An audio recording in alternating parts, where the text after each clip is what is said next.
My name is Stewart Mandel. I'm a national college football writer, editor-in-chief of college football at The Athletic. Yeah, I've been covering college football for about 25 years across Sports Illustrated, Fox Sports, and now The Athletic. My skepticism initially really wasn't about Bill Belichick specifically. It was about the idea that a coach from the NFL would come into college and basically take college football by storm. Because having covered the sport as long as I have, I've seen that movie before, right? I've seen that, whether it was going back 20 years when Bill Callahan took over at Nebraska, former head coach of the Raiders, and tried to scrap the triple option and install the West Coast offense, and it did not go well. More recently than that, we've seen Herm go to Arizona State, straight from ESPN, honestly. And the press release when he was hired talked about how this was going to be a new leadership model and it was going to be based after the NFL. And a couple years later, they were on NCAA probation. And there's other examples of that. Charlie Weiss, when he was the OC at Notre Dame, who came from being Bill Belichick's offensive coordinator, bragged about he was going to have a decided schematic advantage. So the idea that Bill Belichick would be different than all of that just because he was a better NFL coach didn't particularly impress me, because I just think they're two totally different sports. There are more similarities between NFL and college football now, probably, than there used to be, in that you do pay the players and you have a salary cap and that sort of thing. But they're completely different age groups. You don't have to recruit in the NFL. You don't have total control like you do in the NFL. So yeah, I think for all those reasons, I was skeptical of any NFL coach coming in, even if it is a six-time Super Bowl champ. First concern was his age, just the fact that Mac Brown was let go. He's in his early 70s. Now you're replacing him with somebody who's also in his early 70s. And if you look at a lot of the most successful college football coaches, fairly or not, they're very charismatic. They have a presence. They have to be able, obviously, to motivate 18 to 22-year-old kids. Let's be honest, Bill Belichick, grumpy, introverted. It's hard to picture him going into a 18-year-old kid's house and not to mention his parents, right, and wow them. I did not think that just because he could flash his Super Bowl rings, that these kids, who frankly some of them weren't old enough to even remember Bill Belichick at his peak, that would be enough. Well, over the offseason, the Jordon Hudson storyline kind of came to dominate anything having to do with Bill Belichick and UNC, obviously. And at one point we had one of our writers go up to New England and try to tell the story of Jordon Hudson. But once we got closer to the season, what people were most curious about is, what is this team going to look like? And it was really hard to get that information. No depth chart, no numbers on the jerseys in practice. What kind of offense are they running? We don't know. So we tried to write about that, but honestly, going into that TCU game, we still really didn't know much about what they were going to look like. No, not at all. And if anything, no, I was not surprised that it was secretive. And if anything, college really works to his advantage there, because in the NFL, they do have certain requirements. Like the media can attend training camp practices, and they have to let you know availability reports, and frankly, all the contracts and everything are public, and none of that happens in college football. And all of the coaches, he is not alone in being a college football coach who tries to control the message and keep information as closed in as possible. But this is really one of the more extreme cases we've seen. Personally, I was a little uncomfortable whether she was fair game or not. We don't write about other coaches' personal lives for the most part. Obviously, she was attracting a lot of attention on her own with what she wore to that Super Bowl party or some of the Instagram pictures she put up. But to me, that wasn't really a news story.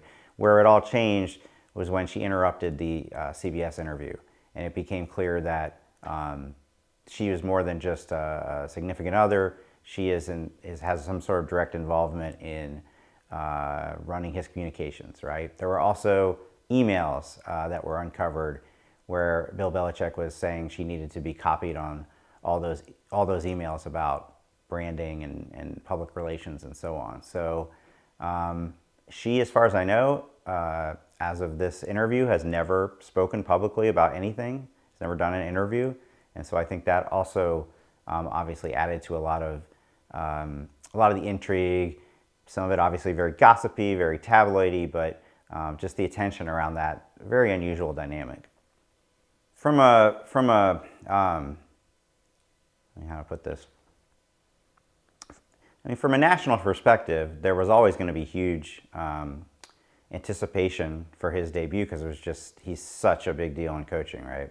In terms of locally, obviously I'm not there, but as the Jordon Hudson stuff was really coming up a lot in the preseason, I would ask, because I do have friends and colleagues that went to UNC and said, how are people feeling about this? And they would say they're embarrassed. But they were trying to give him a chance because, look, UNC invested so much in him and this program was such a big deal. ESPN blew out obviously the coverage of that TCU game. So they wanted to give it a chance. I know people who went to that opening game. And then by the third quarter, it was like all that hoopla was just gone, right? Because UNC is not traditionally a football school. You're trying to bring out interest, get people that might not otherwise go to a UNC football game to come, and they did. And as soon as they got any indication that, this is not what we were told it was going to be, they left. Well, I think once they lost to UCF, in a pretty lopsided fashion, and then in particular the Clemson game, where it was, right from the first play, a Clemson trick play, 75-yard touchdown, like Clemson could have named their score that game. And then that week, UNC had a bye week. And it was kind of the perfect combination for everybody, for all the anonymous sources to start leaking. When things aren't going well, first of all, when things aren't going well, the first people you're often going to hear from are the parents, right? There's always going to be disgruntled parents in a situation like that, and I know that probably contributed to some of the initial reports. Well, we at The Athletic sought out to do that week after the Clemson game, was find out, why is this going so badly? And we kind of had a team of reporters. I should say this was also the week that there was a report that he might be already looking to exit. And he and Bubba Cunningham had to put out statements saying, no, that's not true. I'm not discussing a buyout. So amidst all that, we had a team of reporters start calling anybody we could think of who is either somebody who's there, ideally somebody who's there right now that would be willing to talk, and obviously there aren't many of those, or have worked there, or have spoken with the people, like agents who have done deals with their players or been on recruiting visits. And I've never worked on a story like that, where one person after another was not only willing to talk anonymously, but they just kept dunking on the same person, and that's Michael Lombardi, the GM.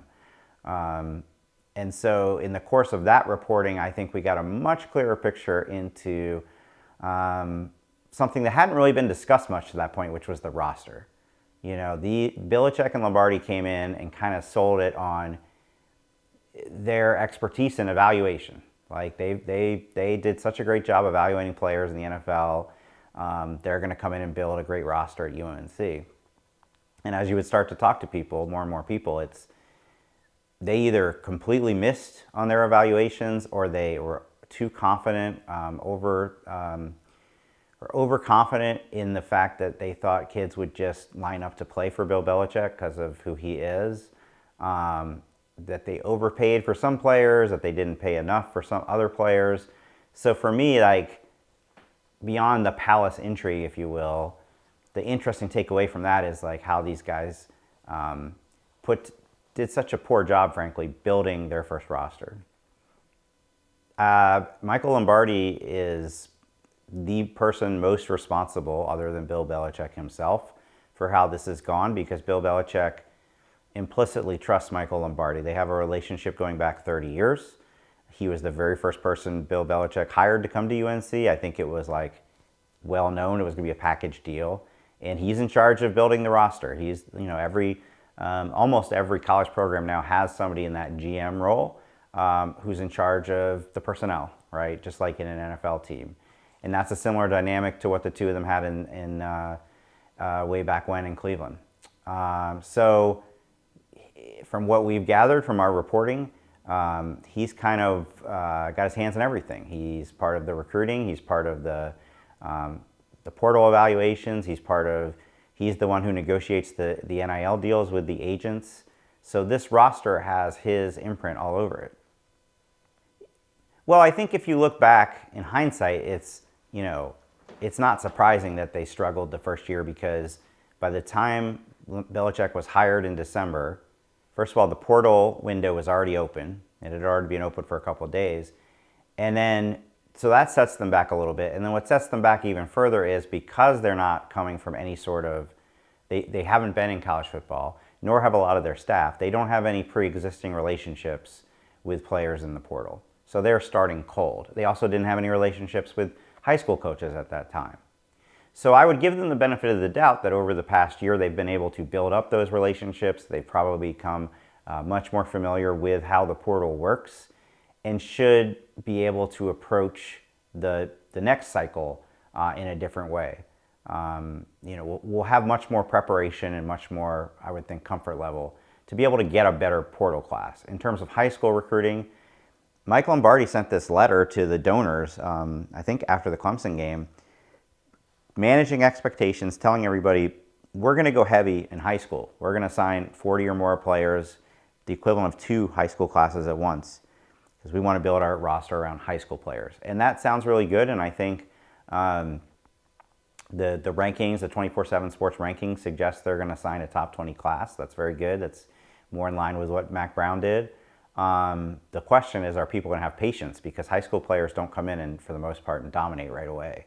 They take a couple years to develop. Are people there going to have the patience to maybe possibly put up with another bad or mediocre season before they start to see the dividends pay off? Well, we see it all the time in college football where the schools get so caught up in hiring the biggest splash name. LSU literally just fired a guy that Brian Kelly, where that was clearly the intent. They didn't necessarily try to hire the best coach. They tried to hire the biggest name. We see that all the time. What I didn't realize at the time that I would have written that is I don't think we realized yet that AD Bubba that the athletic director, Bubba Cunningham, did not want to hire Bill Belichick. That was not his guy, that these 2 Board of Trustees members basically hijacked the process. And if you hear their comments at the time, it was very clear that that was absolutely what they were going for. They were going for the flex, if you will, of this guy, this 6-time Super Bowl champion. He wants to come to UNC. And of course, if he will come, then you're not gonna turn him down, basically. I think Bubba Cunningham, if he had been left to actually run the search himself, would have brought in somebody like Jeff Monken at Army or John Summerall at Tulane, a really good established college coach, and then take that $10 million a year that they're going to have to spend on Belichick and put it towards your roster, put it toward NIL, because they would not have had to pay those guys nearly that much. So, that is probably one of the all-time examples of trying to win the press conference. Well, first of all, the comment from the member of the board saying, giving the chancellor all this credit. I don't think the chancellor himself was necessarily on board at first. He had to be talked into it. But it was clear from her comment that, she said something to the effect of giving him credit for not hiring a 40-something college coach. Whereas somebody looking in on it might say, why wouldn't you have wanted to hire the 40-something college coach if he's a really good coach? I think the reality is they've invested way too much in Bill Belichick and his regime to pull the plug just yet. The Athletic figured that between his contract, his fully guaranteed for the first 3 years, $10 million contract, to the guaranteed contracts for Lombardi and his coordinators, revenue sharing, they've committed over $50 million into this. It just wouldn't make any sense to pull back from it so quickly.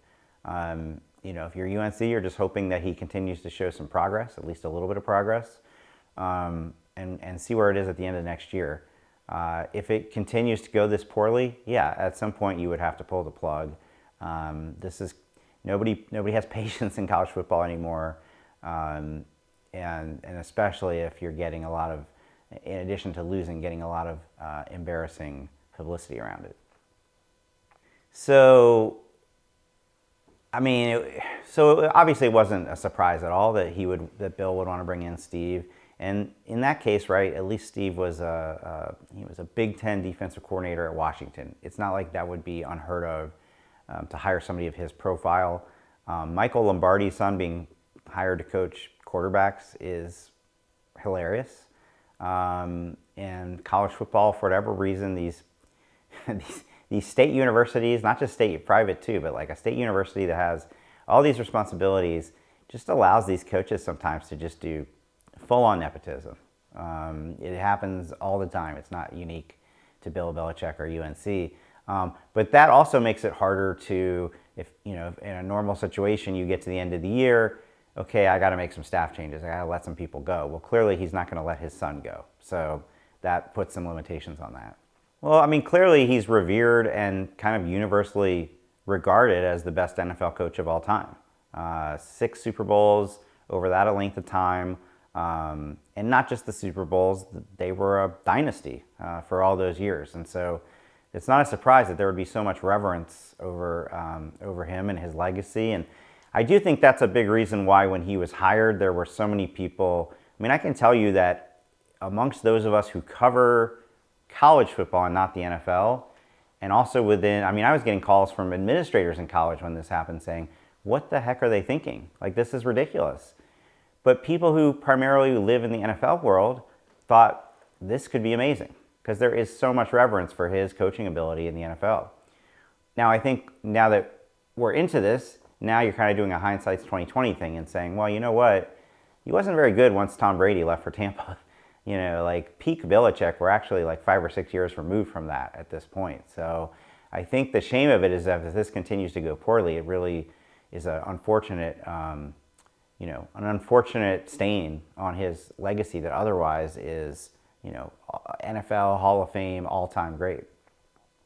Yeah, I don't know anybody that is living in the college football space every day that thought, oh yeah, what a great idea. And I think a lot of that had to do with the kind of circus-like, the way it went down. You could just tell by the secrecy and the parallel coaching search going on with the board. This isn't looking good. I don't know that we had the full extent of it, but I mean, I don't know, like myself, people who've been in this business for a long time have seen how this usually goes when you bring in somebody who has no college coaching experience. I think the excitement, if you were to go back and see the people who are most excited about the hire, are people who covered him in the NFL or worked with him in the NFL and just kind of assumed it would translate to college. Well, the beauty of college football is that people are so passionate about their school. The problem with college football is that so many people are passionate about their school. And they get so, if this were a business, if this is a Fortune 500 company, you would never run it this way. You would never have people doing like a back channel search to hire the CEO while the person who's supposed to be hiring the CEO doesn't want that person. But in college, people are so desperate for their alma mater to be successful. They're so desperate for that prestige that comes with it, that sometimes you end up in situations like this, power struggles. There's been all kinds of stories over the years. I mean, just this season, we have seen the governor of Louisiana order who is going to, the AD is not going to be the one to replace the coach. All sorts of people get involved. That's why, the most successful schools in football, Ohio State, Alabama, Georgia, you don't see this kind of stuff. It's kind of, everybody just kind of falls into a row. But yeah, we have seen, it's frankly very SEC what happened at UNC, where whether it's boosters, whether it's board members, people who shouldn't be hiring the coach, insert themselves into the coaching hire. The UNC situation was so wild that we found out after the fact that Marco Rubio, other people in politics, a senator, were somehow involved. And really, it was Bill Belichick's people that first kind of sent out the bat signal that, hey, he's interested in coaching in college, and he would be interested in UNC. And I think there's something to be said for the flattery of, my school. We're not Alabama, right? We're not a particularly successful, traditionally successful college football program. And Bill Belichick is interested in us. How soon can we make that happen, right? There's a validation there that, hey, we have something to offer because the 6-time Super Bowl coach is interested in us. Let's make it happen. Yeah, because they know the Bill Belichick who has been throughout his career in control of everything, including the narrative. He controls the message. He controls the narrative. And they can't believe that he has let a 24-year-old woman turn the narrative into something else, right? Bill Belichick is a coach who thrives on blocking out distractions. And his girlfriend is creating distractions. So, you can't really, it's not fair to say like, oh, that's why they're losing or that's why he's not coaching as well. Who are we to say? But it definitely has alarmed people who have been around him enough over the years to know how out of character this is for him. Well, okay, I can tell you this little anecdote. So I live in the Bay Area, so when UNC came to play Cal on a Friday night in October, I decided to go up there and see all this for myself. And, I walk out on the field before the game, like an hour and a half before the game, and who's the very first person I see? Jordon Hudson, off to the right on the sideline with kind of like the other UNC, I don't know if they're family members, friends, people who can be on the sideline basically before the game. And she's not really trying to be discreet. I mean, if anybody who's seen her outfits, she's impossible to miss. Now, she's not down there during the game, as far as I know. She's not, she's not a presence at that point. But, she doesn't really try to hide or blend in either, which is interesting because she does seem to be, in general, avoiding the spotlight, right? She won't do interviews. She's not, she's obviously, as we saw vividly in the CBS interview, she does not want to even have Bill talk about how they met or their relationship or anything like that. But yet she makes it known, or she makes her presence felt whenever UNC plays a football game. You would think at some point some of the footage will get out, right? The footage, it's not like they shot the footage, right? So whether it becomes a Hulu documentary or anybody's documentary, that footage exists. Much like the NFL Films footage, right, that got out of her dictating the graphics on a coach's show that Belichick was doing.